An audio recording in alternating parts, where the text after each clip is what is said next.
한마디로 조부가 의자왕을 끌고 가 바쳤다입니다. 의자왕이 예식과 함께 항복하였다가 아니라 의자왕이 부하들을 데리고 항복하였다가 아니며 예식이 왕을 배신하고 나라를 배반하였다는 것입니다. I just need a little bit more of your love. I can't help myself.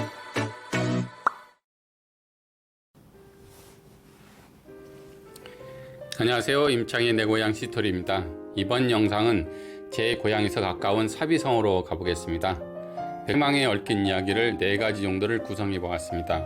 첫 번째 시대적 배경과 두 번째 나당 연합군의 공격, 세 번째 의자왕 항복의 미스터리, 네 번째 삼천 궁녀와 의자왕 순으로 나열해 보겠습니다.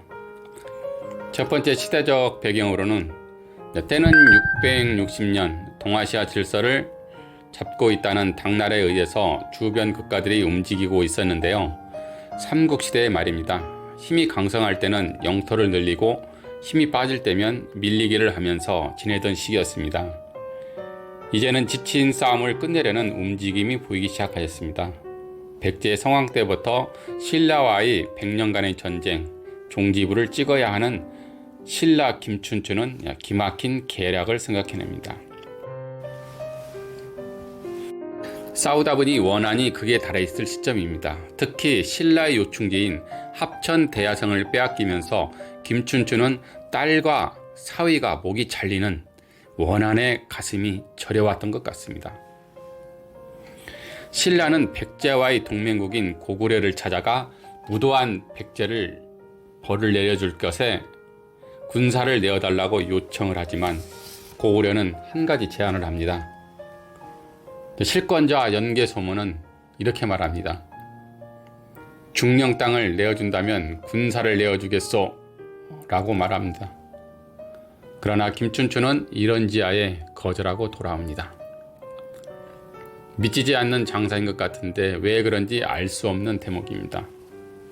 다시 김춘추는 당나라로 찾아갑니다.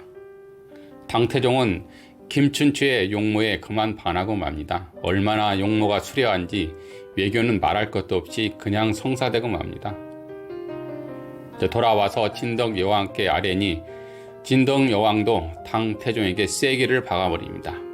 당을 찬양하는 시까지 바치며 4대 외교에 전력을 다하게 됩니다.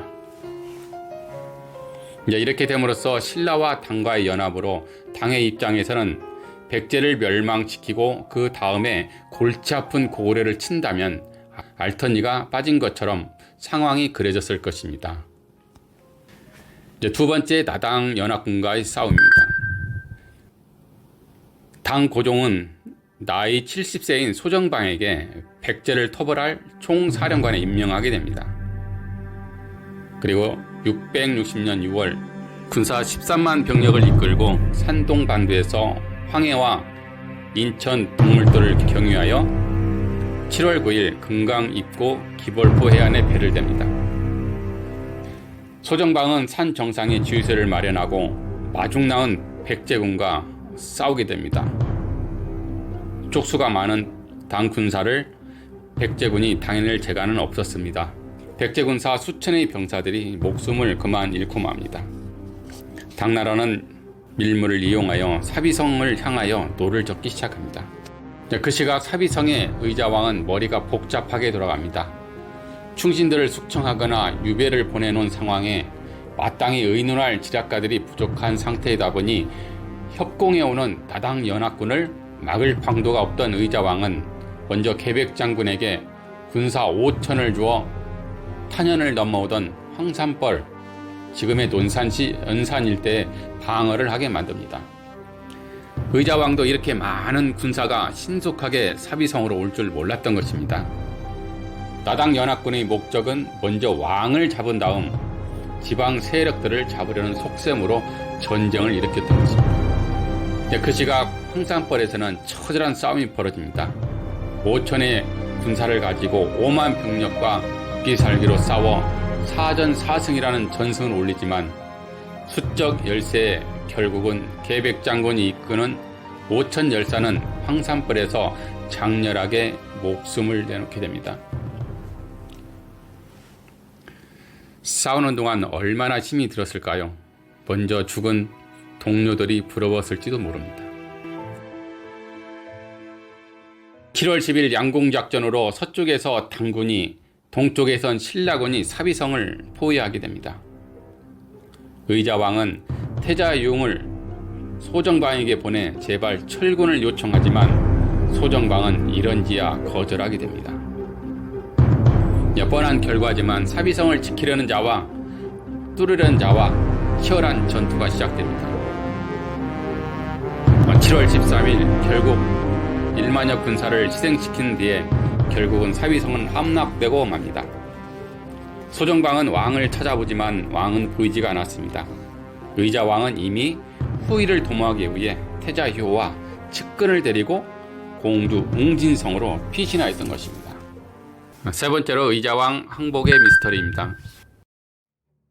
웅진성에는 백마강과 벼랑을 끼고 돌아 높은 고지에서 전력상 아주 좋은 위치에 놓인 성이라 할 수 있겠습니다.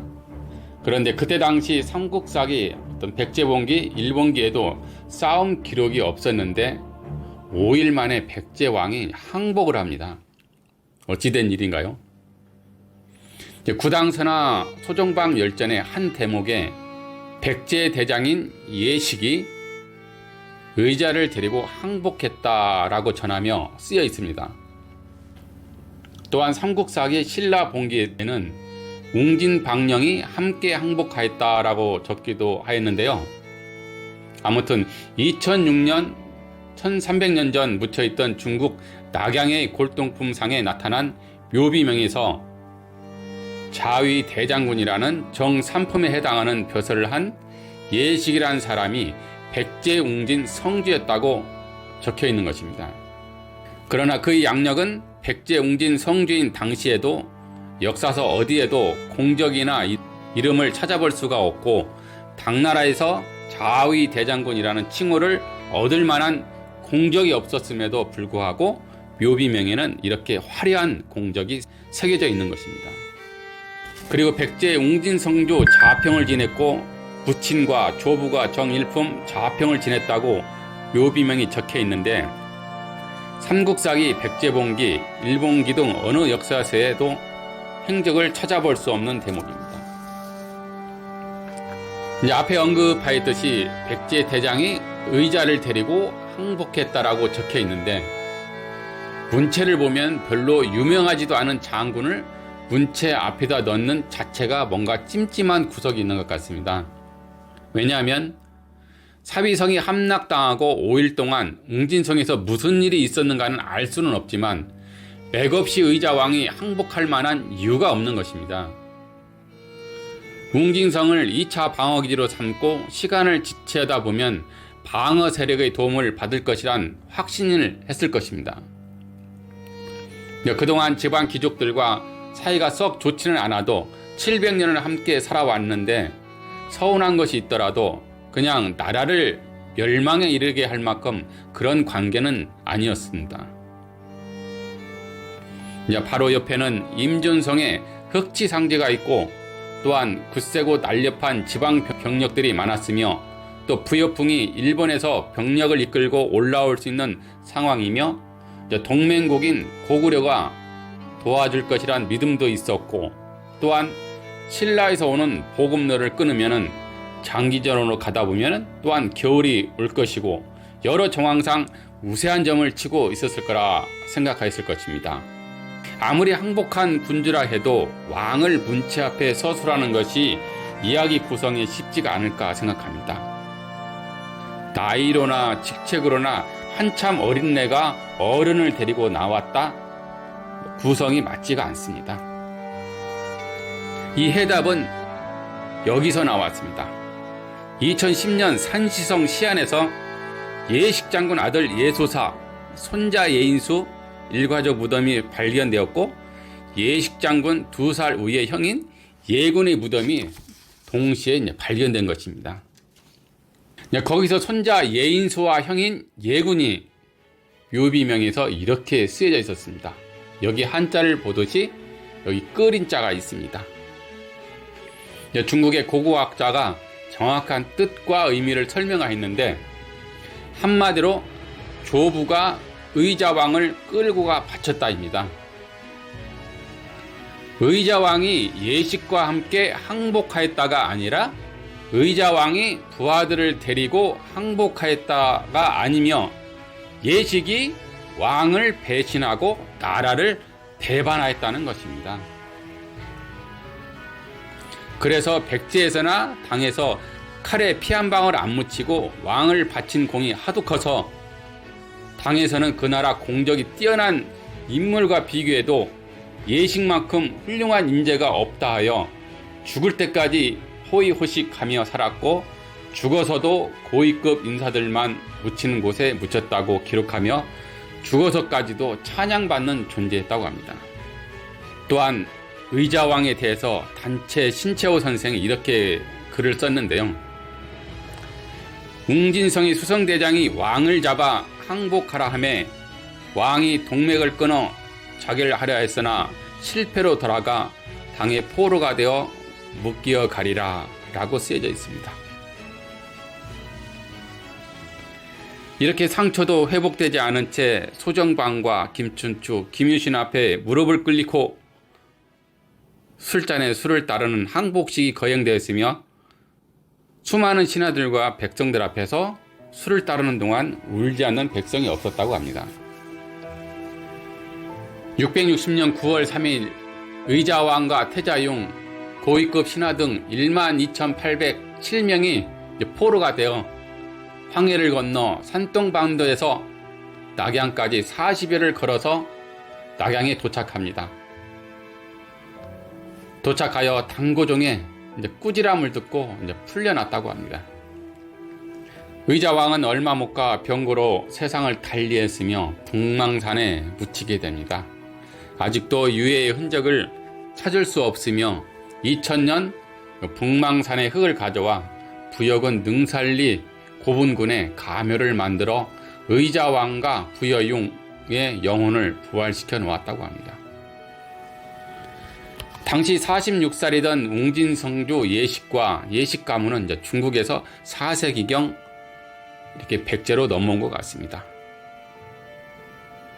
그러나 설은 정확하지 않습니다. 부친과 조부가 좌평을 지냈다라 하나 기록에는 없으며 당에서 그 직책을 높이 평가하여 묘지명에 새겨놓은 것 같습니다. 그리고 예식과 형인 예군이 서로 공모하여서 의자왕을 잡아 당에 바치고 가족들과 형제는 당에 귀화하여 백제를 버리고 부귀영다를 택한 것입니다. 그 후에 백제의 부흥운동이 도치에서 일어났으나 나당 연합군에 의해 몇 년을 못 버티고 백제는 역사 속으로 사라지게 됩니다. 백제를 동맹국으로 삼던 고구려도 이제는 절름발이 신세가 되어 백제 멸망 8년 후 668년 대고구려도 나당 연합군 작전에 역시나 700년 사직이 문을 닫게 됩니다. 네 번째, 삼천궁녀와 의자왕에 대하여. 사비성이 전쟁으로 시체가 땅바닥에 나뒹굴 때 궁녀들의 마음은 어떻겠습니까? 아마도 무섭고 두려웠을 것입니다.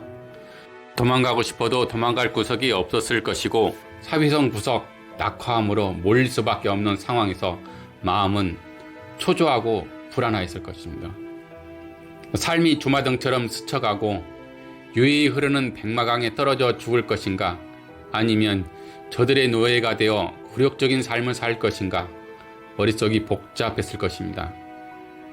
차라리 절개를 지키겠다고 먼저 뛰어든 궁녀를 보며 나도 백제의 마지막 부장범이 되어버리겠다는 마음으로 뛰어들었을지도 모르겠습니다.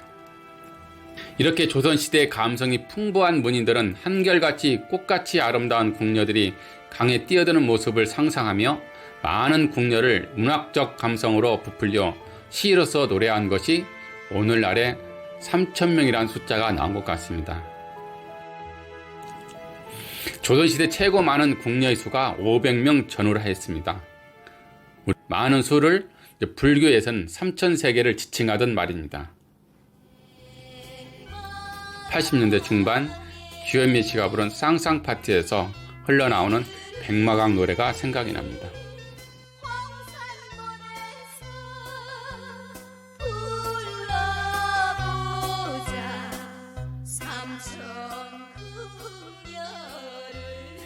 의자왕은 641년 군주가 되어 660년 당의 포로가 될 때까지 신라를 40여 성을 함락시켰습니다.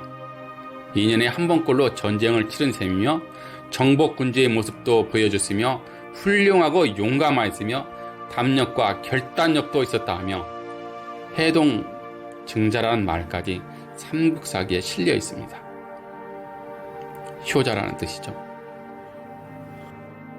이런 의자왕도 패망의 군주로서는 피해갈 수 없는 오명을 삼천이라는 궁녀와 놀아난 군주라고 지탄의 대상에서 빠져나올 수 없도록 그때 당시 고온이 된 영혼들이 발목을 잡고 놓아주지 않는 것 같습니다.